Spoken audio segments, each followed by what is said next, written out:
So welcome, really glad to be here today. My name is Sue Breithaupt. I am a licensed clinical social worker. I work in the health education department of the Valley Hospital Department of Community Health, and I mainly lecture and educate people about mental health related topics. And I'm also very lucky to be joined by Jodie. Jodie. Good afternoon. My name is Jodie Sorkenn. I am also a licensed clinical social worker, and I am the palliative care social worker for the home-based palliative care team at Valley Health System. And what we'd like to do this afternoon is start off with a caregiving story. So, Susan is an 87-year-old married female who resides with her husband, Stephen. Susan was diagnosed with Alzheimer's dementia several years ago and has progressively declined over the past several years. Currently, she is unable to engage in conversation or answer any questions. She does not recognize her spouse or her children. She's able to ambulate without assisted devices, but often needs supervision as her eyesight is compromised. She requires care and assistance with showering, dressing, meal preparation, and toileting. She's also become weaker and sleeps most of the day, except when woken for meals. Her husband, Stephen, who is 92 years old, has been Susan's primary caregiver. But as her care needs have increased, it's been difficult for him to care for her. The couple have 5 children, some of whom live nearby. One of their daughters, Amy, decided to temporarily live with the couple to assist with Susan's care. It was apparent that Stephen needed more assistance with Susan's care as her needs had increased, more so than the family were originally aware of. Amy's married and lives about an hour away. She arrives on Monday mornings and returns back to her own home on Friday evenings. Stephen cares for Susan during the weekend, and the other children will occasionally visit to bring food and spend some time with them. Amy reports that she's the designated caregiver for her mother. Private caregivers have been explored, but this is a financial burden for the couple. Susan also becomes more agitated with unfamiliar people in the home. Amy reports that she loves her mother and is honored to be able to care for her, but often feels stuck at times. She would like to take a vacation for a week, but her siblings have not been able to or willing to assist her. She's tearful when discussing her current situation. She's torn due to feeling as though her father could not take care of her mother full-time. On the other hand, she'd like to return to work as she enjoyed her job, her coworkers, and is financially beneficial for her. Susan's primary doctor referred Susan for home-based palliative care to assess and manage her patient's symptoms, address psychosocial and spiritual support, as well as to assess the coping of the caregivers. As her palliative care social worker, I have visited with the family on several occasions to assess Susan's medical needs, assess Stephen's and Amy's coping skills, as well as to provide resources, emotional support, and active listening for both Stephen and Amy. In addition, due to Susan's illness, the issue advanced care planning and respecting Susan's healthcare wishes have been discussed and documented. Caretaking can be emotionally and physically exhausting for the caregiver, often leaving the caregiver, such as Amy, feeling alone and sometimes isolated. Many times, caregivers need an extra layer of support in adjusting to an illness. A patient's illness impacts their loved ones and is important to assist the family in making sense of the illness and how to effectively cope. Our presentation today will explore ways in which to effectively manage the many tasks and stressors associated with caregiving and how to better take care of yourself. It's important to note that you're stronger than you may seem and that the goal is for the caregiver to thrive and survive while caring for their loved one. I'll pass it over to you, Sue. Thank you so much, Jodie. That's just a great depiction of what we see so often. It's very overwhelming. And just a few other, just a little more information about caregivers. There's more than 34 million unpaid caregivers provide care to someone 18 and older. So most caregivers are not professionals. They're just, family members and friends taking care of others. And according to AARP, the value of family and informal caregiving is estimated $470 billion per year. So it's just so costly. And more importantly, 53% of caregivers say their health has declined due to caretaking and claim it's directly due to caregiving. And we do see that. We'll see a couple, a husband taking care of his wife who's so ill, and a lot of times that individual, the husband, ends up getting sick, sometimes, God forbid, even passing away. So it's very overwhelming. And just a couple other statistics, it's estimated that more than 21% of households are impacted by caregiver responsibilities, and caregivers are more likely to have a chronic illness than non-caregivers. And very importantly, studies show that 45 to 60%, most caregivers are clinically depressed, not only overwhelmed, but clinically depressed. So we really want to help you with your caregiving responsibilities to try to decrease that statistic. So some responsibilities of caregivers, financial responsibilities, a lot of times, maybe a parent or a loved one is living with the caregiver, and sometimes people even have to give up their work to caregive for their loved ones. Household chores, of course, and for some people, for individuals who are not living with their person they're caring for, that can be like running two houses. And we know how overwhelming it is to, just run one. Coordinate, take loved ones to medical appointments and procedures, which again, when people are older or if they're ill, that can be like a full-time job. Some caregivers are providing personal and direct care, like dressing someone, showering someone, feeding someone if they're ill enough. Transportation, very often, again, having to take their loved ones even to social events, it's a big responsibility. Medication supervision or administration. And again, there are people who are on many medications, and it's a big responsibility to make sure the individual is medicated at the appropriate time. And just phone calls, business, just general responsibilities. Okay. Of course, Jodie didn't talk about the challenges.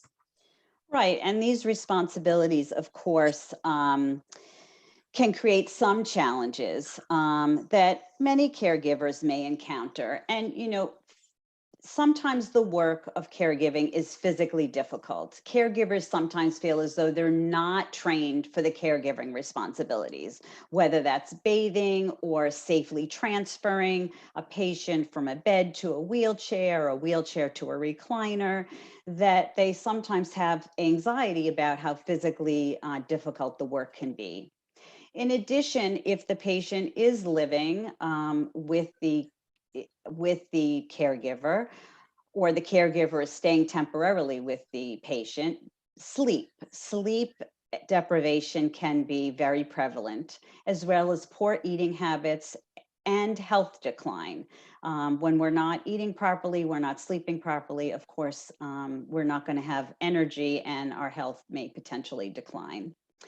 And one of the things people have told me, that the lack of time they have for themselves, they feeling as though they're on call all day, that if there's an emergency, they may get called at work, they may get called, at home, to come over to the home and help with anything that needs to be addressed.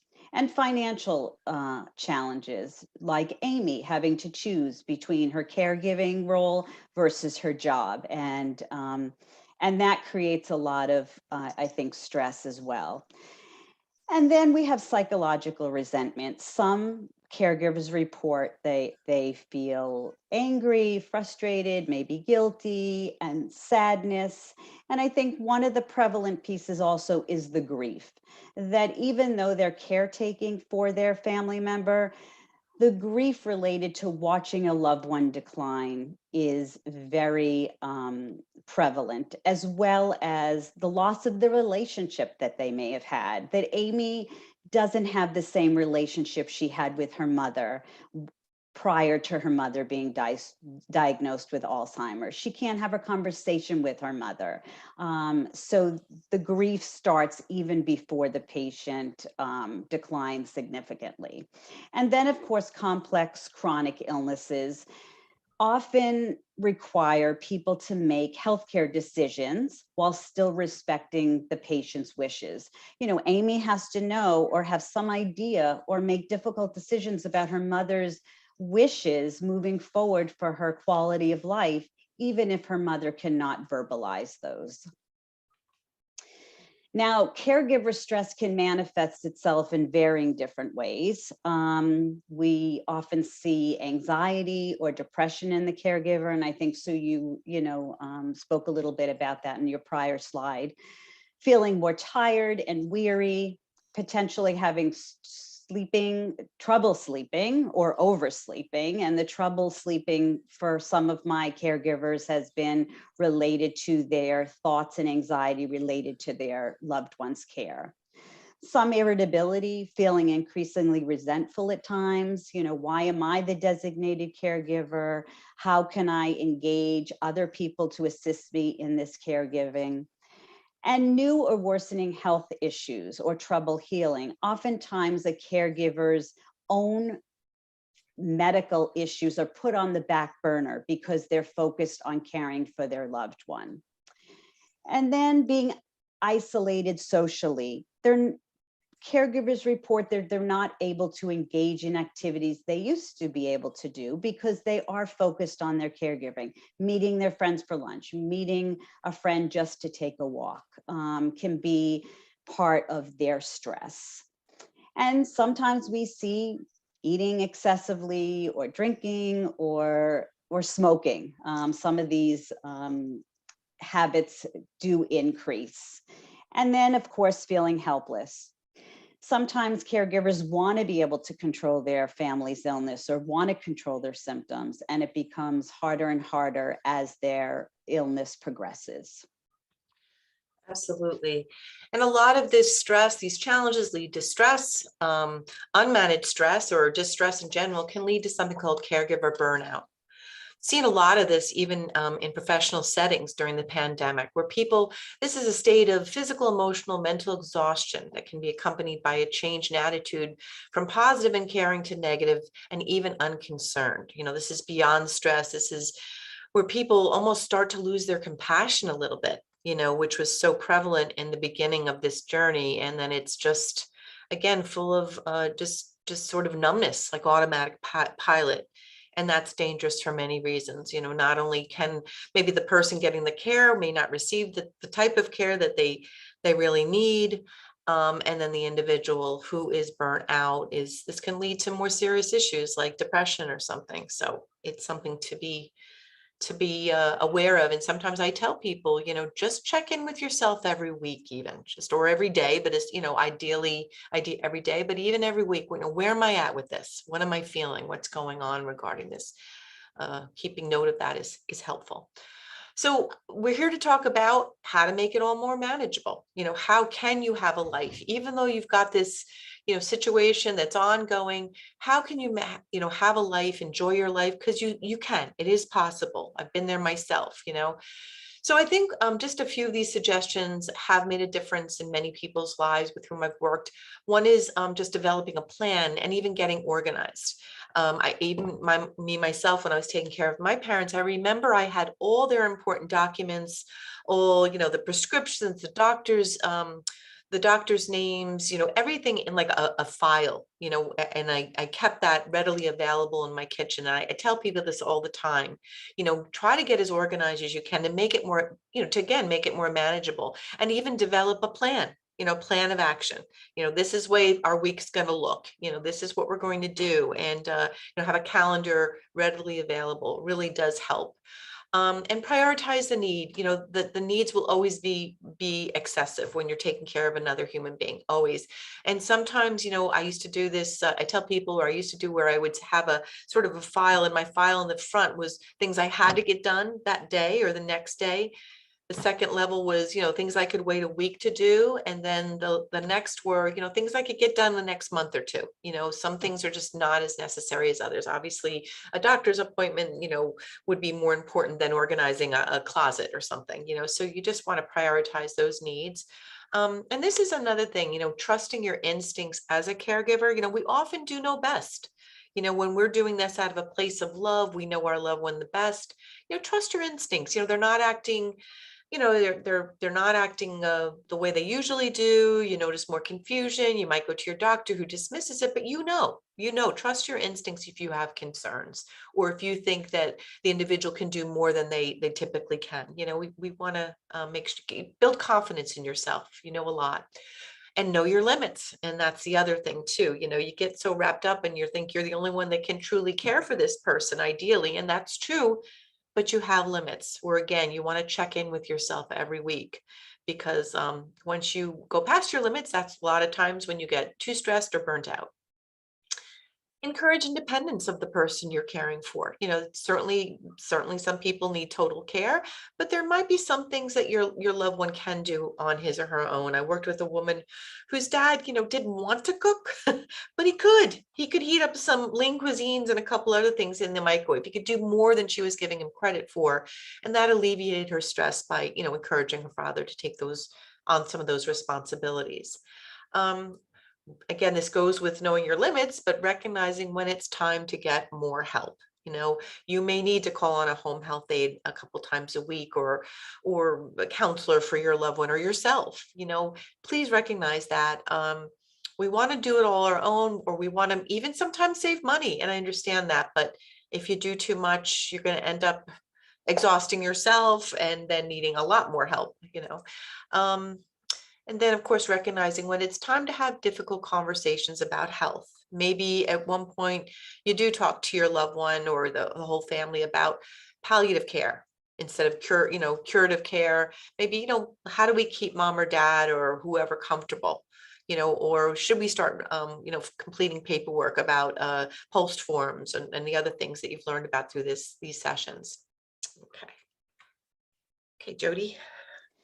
So oftentimes the caregiver becomes the invisible patient, if you will. And we need to ensure that caregivers have the tools and resources to care for themselves. So going back to what Sue said about checking in, I think awareness is one of the key points here, that to know yourself and know the signs of when you're getting stressed. What does that look like for you? I usually don't get upset about this as much as I am. What is happening? So just kind of doing a self check-in, or even saying to a friend, do you notice a difference in me? Am I acting different? So some self-awareness. And I always think that being educated and having knowledge is power, and can give you the tools to know what to do, whether that means reaching out to other agencies or programs to help you with some of the things that you may be struggling with for caregiving with your loved one, whether that's a parent, a sister, a mother, a brother, a friend, whatever it may be.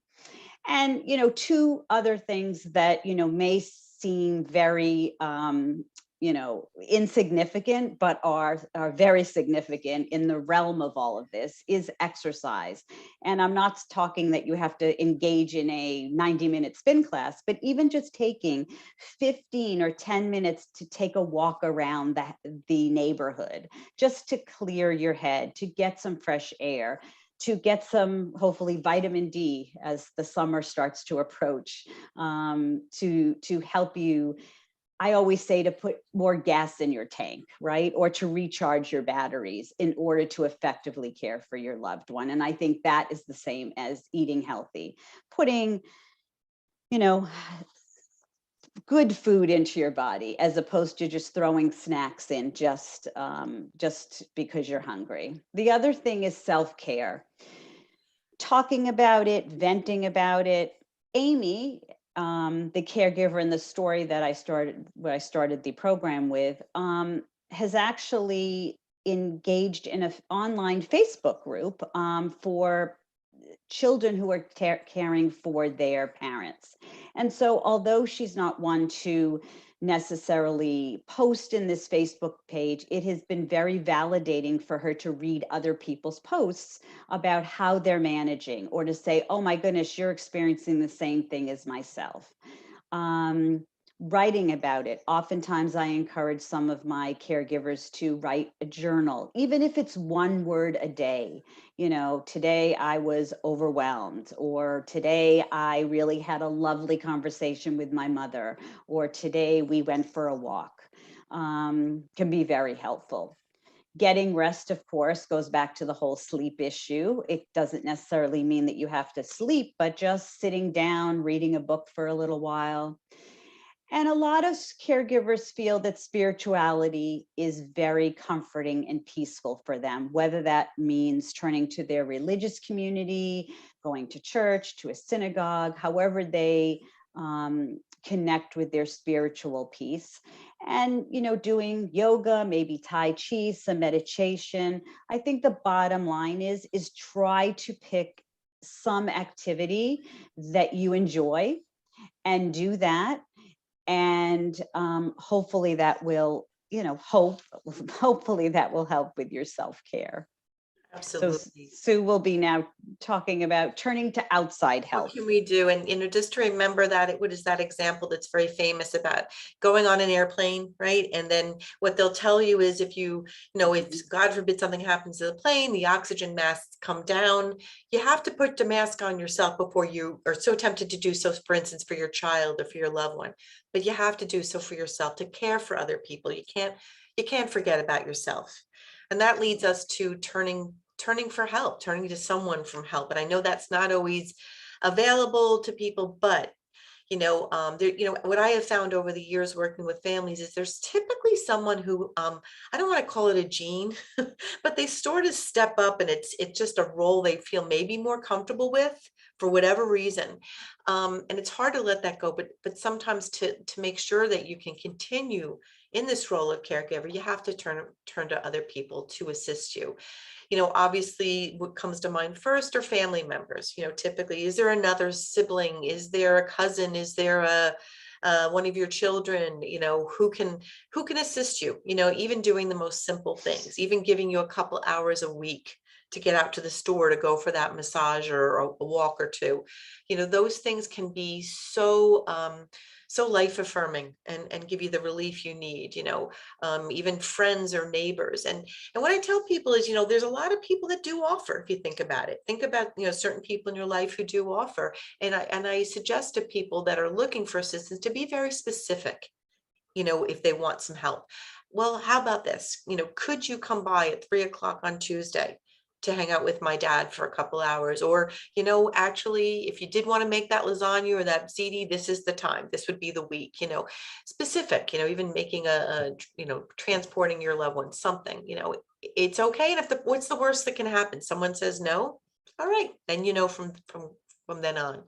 Um, Sometimes people find some assistance through their temple or their church. There are situations. I know years ago at the church I had gone to, they did have like a social action committee, and some of those people volunteered to go visit people, who were not able to get out. Something as simple as that. I know COVID's changed a few things, but who knows? There might be people that even provide transportation, and are willing to volunteer. I love caregiver support groups. I think they can be very helpful. Obviously, the last couple of years, most have been online, and that's not always comfortable for some people. But I think they're starting to open up a little bit again. And there's no one that understands quite like another person who's going through what you're going through, in my opinion.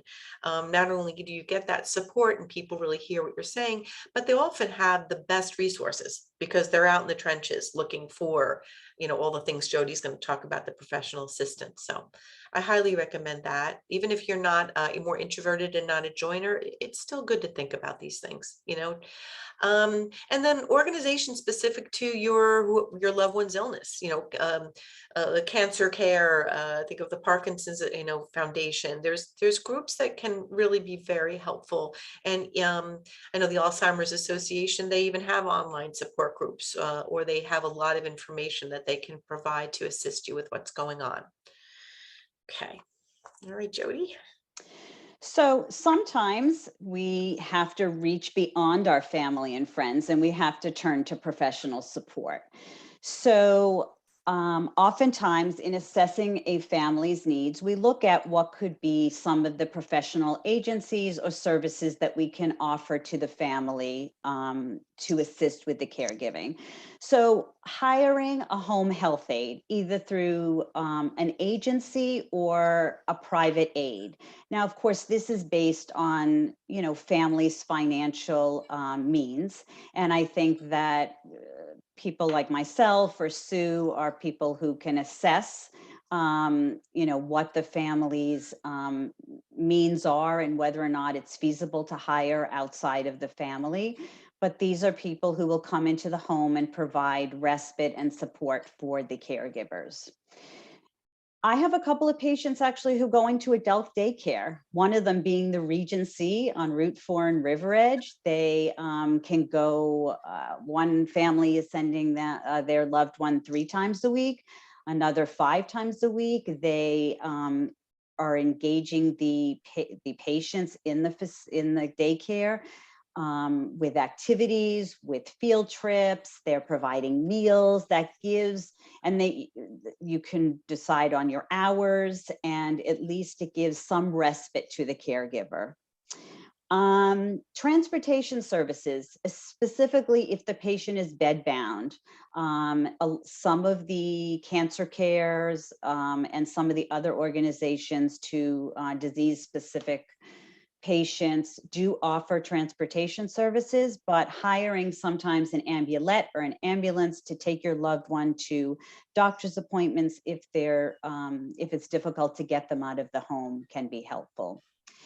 And what we've seen a lot with COVID, of course, is that we have this lovely telehealth and telemedicine. So having telemedicine visits with the primary team, especially if the patient is homebound. Doctors are willing to do this, and I've had a lot of my family members engage with the family and family and the caregiver engage with the doctor.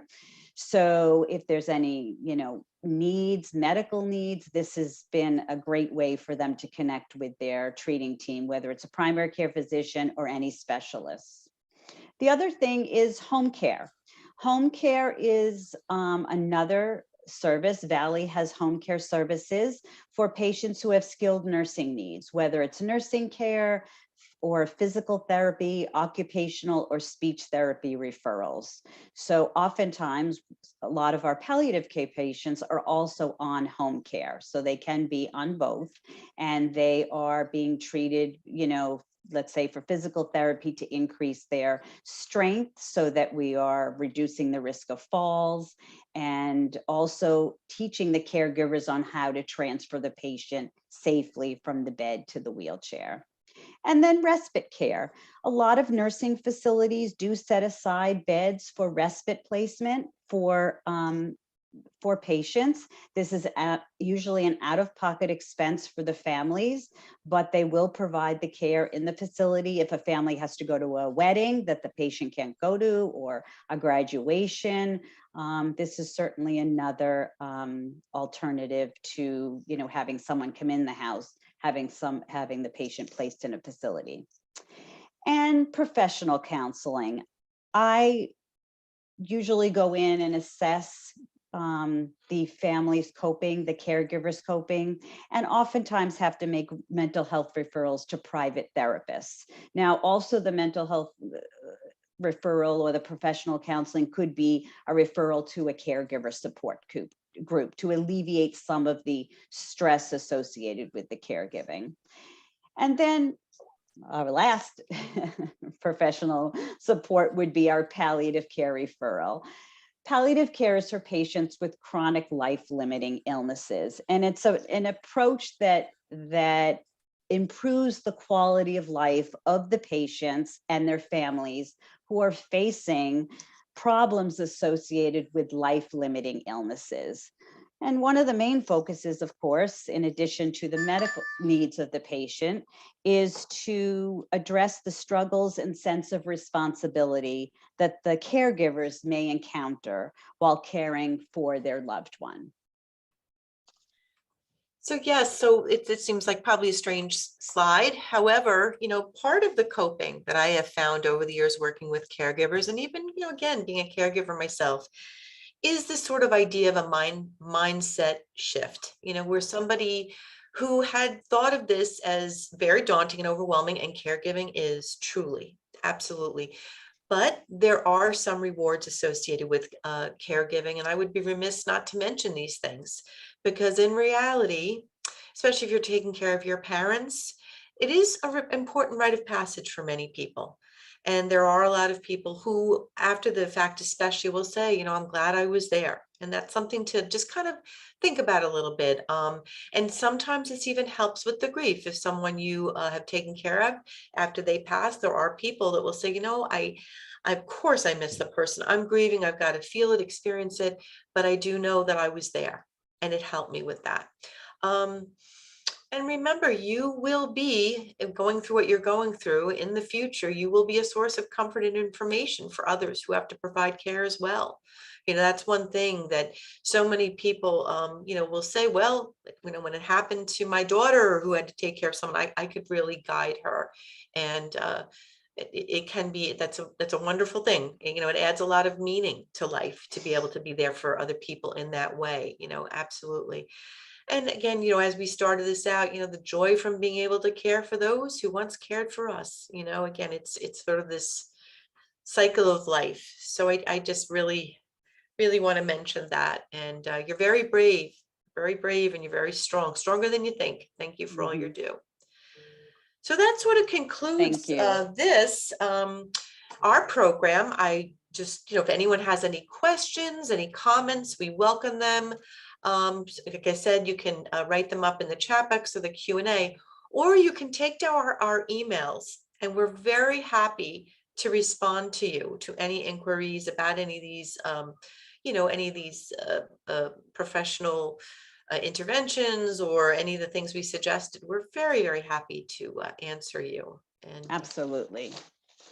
Thank you so much, everyone. Thank you for being